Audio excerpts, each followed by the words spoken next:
ನಮಸ್ಕಾರ ಸ್ನೇಹಿತರೆ, ನಿಮಗೆಲ್ಲ ಮಮತಾ ಡಿಸೈನ್ಸ್ಗೆ ಸ್ವಾಗತ. ನಾನು ಮಮತಾ ಶಂಕರಿ. ಇವತ್ತೊಂದು ಸಿಂಪಲ್ ಸಾರಿ ಕುಚ್ಚು ಡಿಸೈನ್ ಹೇಳ್ಕೊಡ್ತಾ ಇದ್ದೀನಿ. ಆಗಿನ ಹಾಗೆ 6 ಎಳೆ ದಾರ 10 ನಂಬರ್ ಕ್ರೋಶೆ ಹುಕ್ಕು ತಗೊಂಡಿದ್ದೀನಿ ಮತ್ತು ಸ್ಮಾಲ್ ಬೀಡ್ಸ್ ಉಪಯೋಗಿಸ್ತೀನಿ ಅಷ್ಟೇ.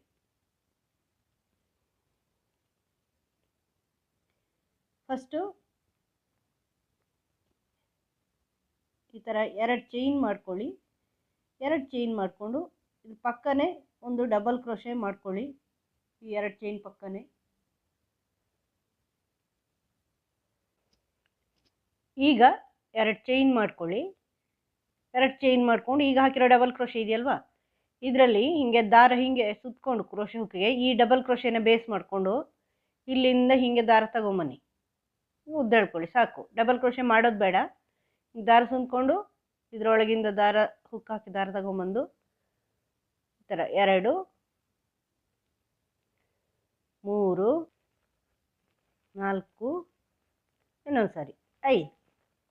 ಈಗ ಈ ದಾರ ತಗೊಂಡು ಎಲ್ಲವನ್ನು ಒಂದೇ ಮಾಡಬೇಕು. ಎಲ್ಲದರ ಒಳಗೆ ತಂದು ಅದನ್ನು ಲಾಕ್ ಮಾಡಿ. ಮತ್ತೆ ಒಂದು ಚೈನ್ ಮಾಡ್ಕೊಳ್ಳಿ. ಚೈನ್ ಮಾಡಿಕೊಂಡು ಇದು ಎಲ್ಲಿಗೆ ಬರುತ್ತೆ ಅಂತ ನೋಡಿಕೊಂಡು ಅಲ್ಲಿ ಒಂದು ಡಬಲ್ ಕ್ರೋಶೆ ಹೀಗೆ ಮಾಡ್ಕೋಬೇಕು. ಡಬಲ್ ಕ್ರೋಶೆ ಮಾಡಿ ಈಗ 2 ಚೈನು 2 ಚೈನ್ ಮಾಡಿ ಮತ್ತೆ ಅದೇ ಥರ ಈ ಡಬಲ್ ಕ್ರೋಶೆಲಿ ಪಫು ಹಿಂಗೆ ತಗೊಂಬನ್ನಿ. 1 2 3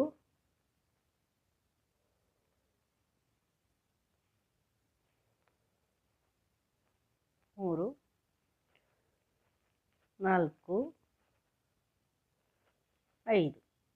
5 ಸಾರಿ ತಂದೆ ಇಲ್ಲಿಂದ ದಾರ ತಗೊಂಡು ಎಲ್ಲವನ್ನು ಒಂದು ಮಾಡಿ ಮತ್ತೆ ಲಾಕ್ ಮಾಡಿ ಮತ್ತೊಂದು ಚೈನ್ ಹಾಕ್ಕೊಂಡು ಮತ್ತೆ ಡಬಲ್ ಕ್ರೋಶೆ. ಇದೇ ಥರ ಬೇಸ್ ಲೈನ್ ಮಾಡ್ಕೊಂಡು ಹೋಗಬೇಕು. ಫಸ್ಟ್ ಸ್ಟಿಚ್ಚು 1 2 ಚೈನು ಇಲ್ಲಿಂದ ಹಿಂಗೆ ತಂದು 1 2 3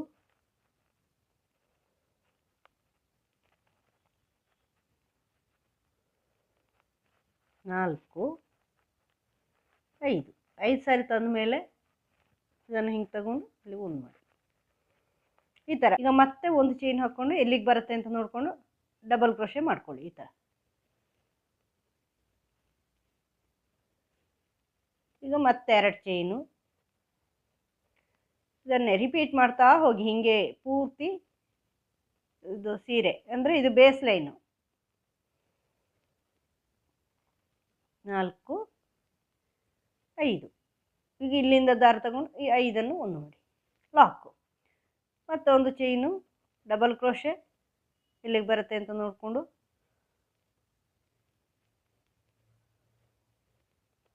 ಮತ್ತೆ 2 ಚೈನು ಇದನ್ನು 1 2 3 4 5 ಪಫ್ ಮಾಡ್ಕೊಳ್ಳಿ. ಆಮೇಲೆ ದಾರ ತಗೊಂಡು ಅದನ್ನೆಲ್ಲ ಒಂದು ಮಾಡಿ ಇದೇ ಥರ ಮುಂದುವರ್ಸ್ಕೊಂಡು ಹೋಗಿ ಮತ್ತೊಂದು ಚೈನು ಡಬಲ್ ಕ್ರೋಶೆ ಪಫು ಹೀಗೆ ಮಾಡ್ತಾ ಹೋಗಿ. ಬೇಸ್ ಲೈನು ಪೂರ್ತಿ ಮಾಡಿ ತೋರಿಸ್ತೀನಿ. ಈ ಥರ ಫಸ್ಟ್ ಸ್ಟಿಚ್ಚು ಬೇಸ್ ಮಾಡ್ಕೊಂಡಿದ್ದೀನಿ ಸ್ನೇಹಿತರೆ. ಕೊನೆಯಲ್ಲಿ ಒಂದು ಡಬಲ್ ಕ್ರೋಶೆ ಹಾಕಿ 2 ಚೈನ್ ಹಾಕಿ ದಾರ ಕಟ್ ಮಾಡಿರೋದು. ಈಗ ಇನ್ನೊಂದು ಕಲರ್ ದಾರ ಸೇರಿಸ್ಕೊಳ್ತಾ ಇದ್ದೀನಿ. ಇಲ್ಲಿ ಸ್ಟಾರ್ಟಿಂಗಲ್ಲಿ ನೀವು 2 ಚೈನ್ ಮಾಡಿದ್ದೀರಲ್ವಾ, 2 ಚೈನ್ ಮಾಡಿ ಮತ್ತೆ ಡಬಲ್ ಕ್ರೋಶೆ ಮಾಡಿ ಪಫ್ ಮಾಡಿರೋದು. ಈ 2ನೇ ಚೈನಲ್ಲಿ ಮೇಲೆ ಈ ಥರ ಸೇರಿಸ್ಕೋಬೇಕು ನೀವು. 2ನೇ ಚೈನಲ್ಲಿ ಸೇರಿಸ್ಕೊಳ್ಳಿ ದಾರ. ಹಿಂಗೆ ಸೇರಿಸ್ಕೊಂಡ್ಮೇಲೆ ಈಗ ಇಲ್ಲಿ 2 ಚೈನ್ ಮಾಡ್ಕೊಳ್ಳಿ. 2 ಚೈನ್ ಮಾಡಿಕೊಂಡು ಈ ಇದೆರಡರ ಮಧ್ಯೆ 2 ಪಫ್ಗಳ ಮಧ್ಯೆ ಒಂದು ಚೈನ್ ಮಾಡ್ಕೊಂಡಿದ್ದೀರಲ್ವಾ, ಅಲ್ಲಿ ಒಂದು ಡಬಲ್ ಕ್ರೋಶೆ ಮಾಡ್ಕೊಳ್ಳಿ. ಹಿಂಗೆ ಡಬಲ್ ಕ್ರೋಶೆ ಮಾಡಿಕೊಂಡು ಒಂದು ಸ್ಮಾಲ್ ಬೀಡ್ ಸೇರಿಸ್ತಾ ಇದ್ದೀನಿ.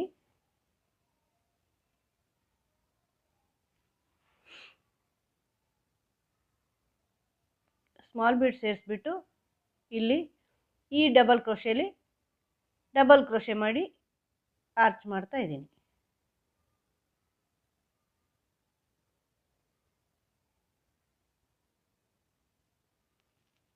ಒಂದು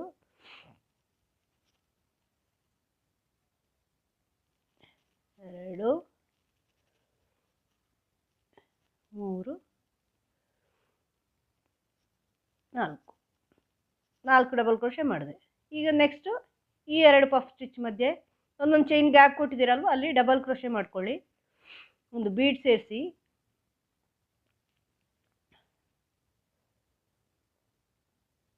ಆಮೇಲೆ ಡಬಲ್ ಕ್ರೋಶೆ ಮಾಡ್ಕೊಳ್ಳಿ. ಈ ಡಬಲ್ ಕ್ರೋಶೆಲಿ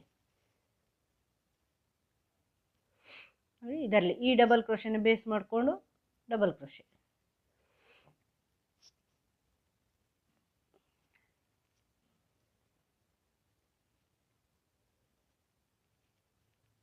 ನೆಕ್ಸ್ಟು ನೆಕ್ಸ್ಟ್ 2 ಪಫ್ಗಳ ಮಧ್ಯೆ ಒಂದೊಂದು ಚೈನ್ ಗ್ಯಾಪ್ ಕೊಟ್ಟಿರ್ತೀವಲ್ವ, ಅಲ್ಲಿ ಒಂದು ಪಫ್ ಆದಮೇಲೆ ಒಂದು ಚೈನು ಅಲ್ಲಿ ಮಾಡ್ಕೊಳ್ಳಿ. ಇದನ್ನು ಸೇರಿಸ್ಕೊಂಡು ಡಬಲ್ ಕ್ರೋಶೆ.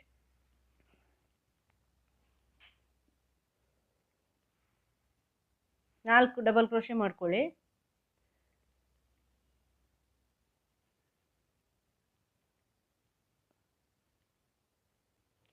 ಈಗ ಮತ್ತೆ ಡಬಲ್ ಕ್ರೋಶೆ. ಇದೆಲ್ಲ ತುಂಬ ಸಿಂಪಲ್ ಡಿಸೈನ್ಗಳು.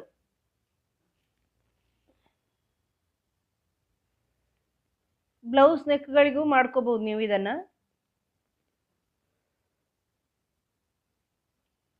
ಅಥವಾ ಬ್ಲೌಸಿನ ಕೈಗಳಿಗೆ ಈ ಥರ ಮಾಡ್ಕೋಬಹುದು.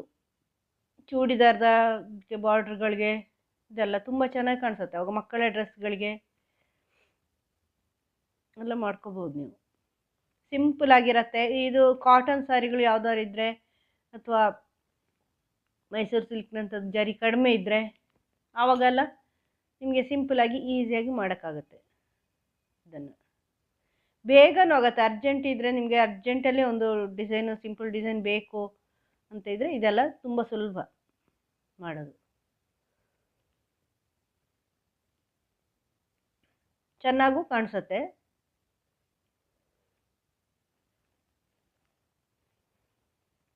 ಈ ಥರ ಮಾಡಿಸ್ಕೊಂಡು ಹೋಗಿ. ಪೂರ್ತಿ ಮಾಡಿ ತೋರಿಸ್ತೀನಿ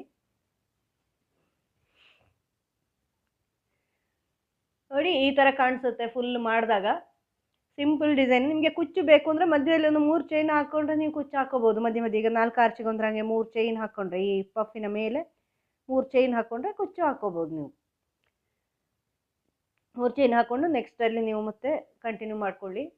ಆವಾಗ ಕುಚ್ಚು ಮಾಡ್ಕೋಬೋದು. ದೂರಕ್ಕೊಂದು ಅಥವಾ 4 5 ಆರ್ಚಿಗೊಂದು 6 ಆರ್ಚಿಗೊಂದು ಆ ಥರ ಮಾಡಿಕೊಂಡ್ರು, ಇಲ್ಲಾಂದರೆ ಹೀಗೆ ಬೇಕಾದ್ರೆ ಹಿಂಗೂ ಮಾಡ್ಕೋಬೋದು. ಸಿಂಪಲ್ ಡಿಸೈನು ಬೇಗ ಆಗೋವಂಥದ್ದು. 2 ಸ್ಟೆಪ್ ಇದ್ರೂ ಬೇಗ ಆಗತ್ತೆ. ನೀವು ಮಾಡಿ ನೋಡಿ. ನಿಮಗೆ ಈ ವಿಡಿಯೋ ಹೇಗೆ ಅನ್ನಿಸ್ತು ಅಂತ ಕಮೆಂಟಲ್ಲಿ ತಿಳಿಸಿ.